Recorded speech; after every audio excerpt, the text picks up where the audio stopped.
किसको नहीं गाली दिया, लेकिन आज बाबा साहब को गाली दोगे, जीभ खींच लेंगे तुम्हारा। मजाल कैसे हुई तुम्हारा, तुम बाबा साहब को गाली दे दोगे। और ये ताकत जो हम लोग दिखाए आपको, आप देखे होंगे टीवी पे, समाजवादी पार्टी चाहे अन्य जो संविधान को मानने वाले लोग हैं बिहार में, आरजेडी या फिर दक्षिण भारत की जो पार्टियां हैं, उन सब ने बाबा साहब का फोटो लेकर के हर एक मेंबर ने उसका विरोध किया, जताया। ये हमारी लड़ाई का हित है। इस लड़ाई का नतीजा है कि फूलन देवी को लोकसभा में भेजा गया। ये सबसे बड़ी जीत है हमारी। नहीं तो सुधांशु त्रिवेदी बीजेपी का प्रवक्ता है, वो भरे न्यूज मीडिया में गाली दिया कि फूलन देवी हत्यारा है, उन्होंने 22-23 लोगों को हत्या किया, वो हत्यारा का आप लोग सब देंगे। लेकिन हम डिफेंड करते हैं कि नहीं, वो हमारी वीरांगना है, हमारी मॉडल है। यह ताकत संविधान से मिला है। उन्हें पूरे सड़क पर आंदोलन किया और बाबा साहब का पुतला जलाया। जो समाज, अब मनुस्मृति में क्या है, बहुत साथियों ने चर्चा किया। मनुस्मृति में सीधा सीधी एक ही बात है कि किसी भी तरह से महिलाओं को पढ़ने लिखने का वो जो किताब है वो हिमायती नहीं है, वो समर्थन नहीं करता है।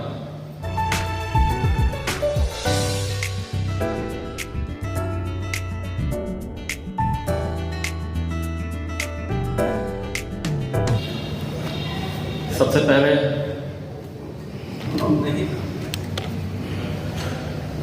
मैं इस मंच के माध्यम से इस कार्यक्रम के अध्यक्ष है माननीय कबीर साहब और बामसेफ के पूर्व राष्ट्रीय अध्यक्ष सर तेजिंदर सिंह झिड़ी साहब, उसके बाद हमारे गार्जियन और बीपीएसएस के साथी माननीय आरके पाल साहब और संचालक महोदय, मैं बाकी जिनका नाम नहीं जानता हूं, उन सबको इस बिरसा मुंडा की क्रांतिकारी धरती पर आपको बार बार इस बार क्रांतिकारी अभिनंदन और स्वागत है। मैं आरके पाल साहब को विशेषकर से धन्यवाद दूंगा, उन्होंने मुझे यहाँ बोलने के लिए आमंत्रित कराया। साथियों, पहली बात है जब हम बामसेफ में है इतने बड़े मंच पर बोल रहे हैं, तो हम लोग जब छोटे थे, जब बहुत छोटे थे, जब होश नहीं था, और जैसे जैसे होश आया, जब हम मैट्रिक करने के बाद इंटर में गए और उसके बाद जब ग्रेजुएशन तक गए, तो हम लोग को इसके बारे में मालूम चला कि बामसेफ क्या है, बामसेफ काम कैसे करता है, किसके लिए काम करता है। धीरे धीरे बहुत कुछ इसके बारे में जानकारी मिला और आज लगभग हम लोग एमए कर चुके हैं, बीएड कर चुके हैं, डबल एमए कर रहे हैं और पीएचडी में इस बार इनरोलमेंट है हमारा। इतने वर्षों के बाद हम आप इस मंच पे बोल रहे हैं, तो मैं बहुत गौरवान्वित महसूस कर रहा हूँ। इसके लिए भी मैं आपको बहुत बहुत धन्यवाद देता हूँ।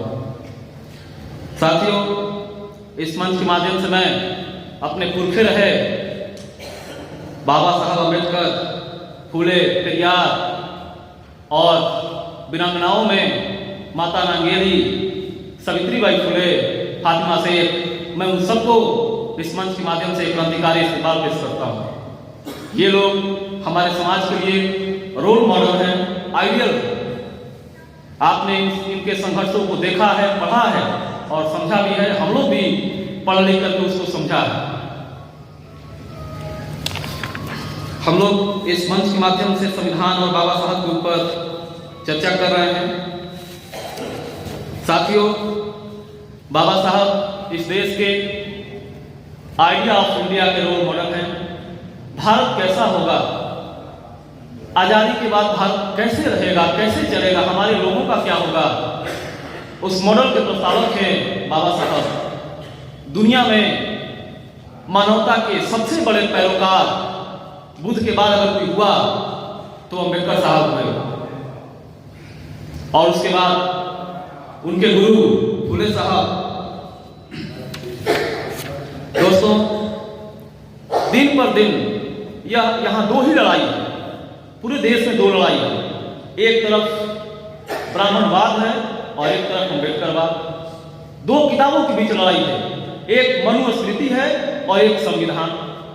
हम यहाँ पे जितने लोग इकट्ठे हैं, संविधान को मानने वाले लोग हैं, उसके रास्ते पर उसके संदेशों को पालन करने वाले लोग हैं।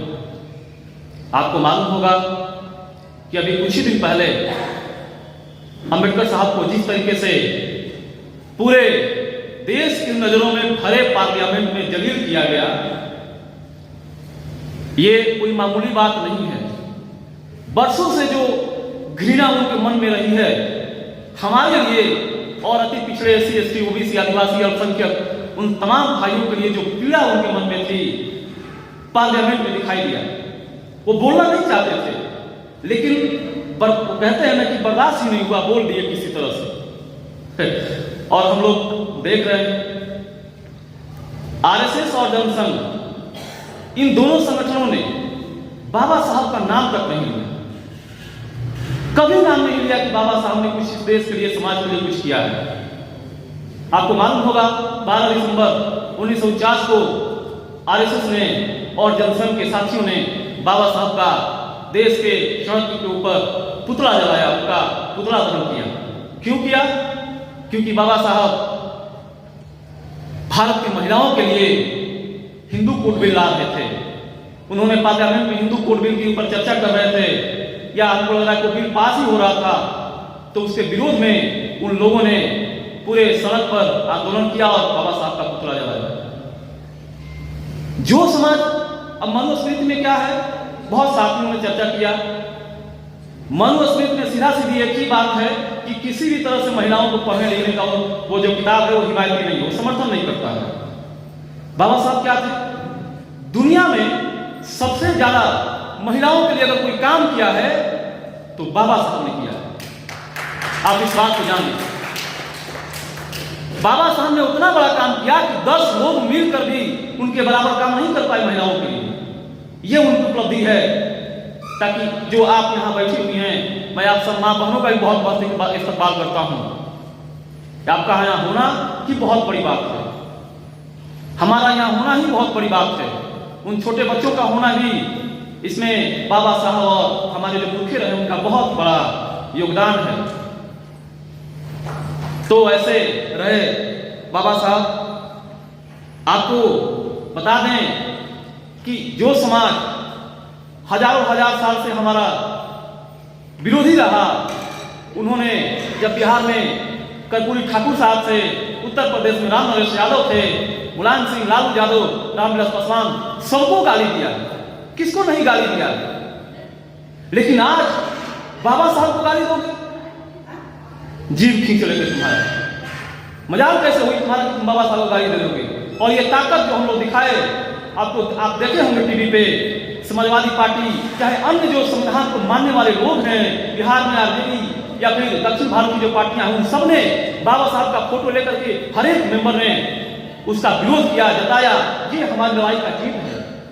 और आपने जो लड़ाई वामसेफ ने जिस लड़ाई को शुरू किया था उसका यह जीत है। इसमें वामसेफ का भी बहुत बड़ा रोल है।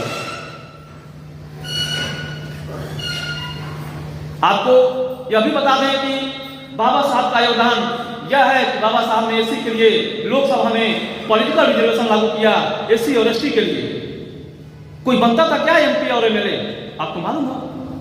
आप पता कर लीजिए, 52 में चुनाव हुआ और 67-68 के बाद 71-72 में जो भी चुनाव हुआ उसमें हमारे समाज का कितना भागीदारी था।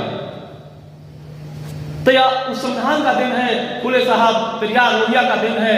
उन लोगों ने जो लड़ाई को खड़ा किया, उस लड़ाई के दम पे, और खास करके संविधान के बनने के बाद जब हमको अधिकार मिला तो हमने पार्टी बनाया। और कल एक साथी चर्चा कर रहे थे कि क्षेत्रीय पार्टियों का क्या महत्व है। वो महत्व यह है कि अगर एक क्षेत्रीय पार्टी नहीं होती, केवल अमेरिका के तर्ज पे भारत में ड्यूअल सिस्टम होता, तो 2 ही पार्टी होती, एक लेफ्ट विंग एक राइट विंग, तो फिर हमारा भागीदारी नहीं होता। पार्टी जब बन गई, पार्टियों का जब निर्माण होना शुरू हो गया, जब हमको अधिकार मिला, जब बिहार में लालू यादव जैसे लोग, कर्पूरी जैसे लोग, उत्तर प्रदेश में मुलायम सिंह यादव लोग, मायावती जैसे लोग आए, तो अपने लोगों को समाज में उनका उत्थान कराना शुरू किया, उनको आगे ले आए। और इस लड़ाई का नतीजा है कि फूलन देवी को लोकसभा में भेजा गया। ये सबसे बड़ी जीत है हमारी। नहीं तो सुधांशु त्रिवेदी बीजेपी का प्रवक्ता है, वो भरे न्यूज मीडिया में गाली दिया कि फूलन देवी हत्यारा है, उन्होंने 22-23 लोगों को हत्या किया, वो हत्यारा का आप लोकसभा भेज दिए। लेकिन हम डिफेंड करते हैं कि नहीं, वो हमारी वीरांगना है, हमारी मॉडल है। यह ताकत संविधान से मिला है। और बाबा साहब नहीं होते तो जैसा कि पूर्व के बहुत सारे साथियों ने किया, कहा कि हम कीड़े मकोड़े से ज़्यादा हमारा कोई वैल्यू नहीं था। बाबा साहब ने एक वोट, एक राज, एक व्यक्ति, एक मूल्य, इस कंसेप्ट को देकर के हमें मानव बना दिया। इससे ज़्यादा हमको क्या ही चाहिए? एक व्यक्ति, एक वोट, एक मूल्य। राष्ट्रपति का बेटा हो, प्रधानमंत्री का बेटा हो, खुद प्रधानमंत्री हो, राष्ट्रपति हो और आपका वोट हो, आज सारे वोटों का एक ही वैल्यू है। ये हमारी लड़ाई है और ये हमारी जीत है। और इस जीत में बामसेफ जैसे संगठनों का बहुत बड़ा रोल है। आपका होना, हमारा यहाँ होना, और हम लोग तो फिर भी बहुत कम जानते हैं आपके तुलना में। आप लोग इतने संघर्ष किए, हमारे सामने बैठे हैं सर। मैं बहुत गर्वान्वित हूँ आपको यहाँ देख करके सर। मुझे बहुत खुशी हुआ कि आप जैसे लोगों के सानिध्य में हम यहाँ बोल रहे हैं, ये बहुत खुशी की बात है। तो आप तमाम गार्जियन जो बहुत पढ़े लिखे लोग हैं, विद्वान हैं, आप लोग नौकरी करते हुए समाज को आगे बढ़ाने के लिए जो काम कर रहे हैं, इससे ज़्यादा और क्या ही चाहिए? हम जीत रहे हैं, हम हर जगह जीत रहे हैं, लेकिन थोड़ी सी नाकामी हमारे लोगों की है। नहीं तो आज भी लोकसभा में जो हमारी भागीदारी है, अगर हम अपने विचारधारा पर अड़ जाएंगे तो जो 84 सीट एससी की है और 47 सीट एसटी की है, अगर 131 लोग पार्लियामेंट से हटकर अन्य पार्टियों का समर्थन दे देंगे तो हमारी सरकार आज ही बन जाएगी। मैं इतना ही कह करके अपने शब्दों को समाप्त करता हूँ। बहुत कुछ बोलना था, लेकिन अगर आपकी वीडियो कैसी लगी आप अपने कमेंट्स के माध्यम से हमें बता सकते हैं और चैनल को लाइक, शेयर और सब्सक्राइब जरूर करें। धन्यवाद।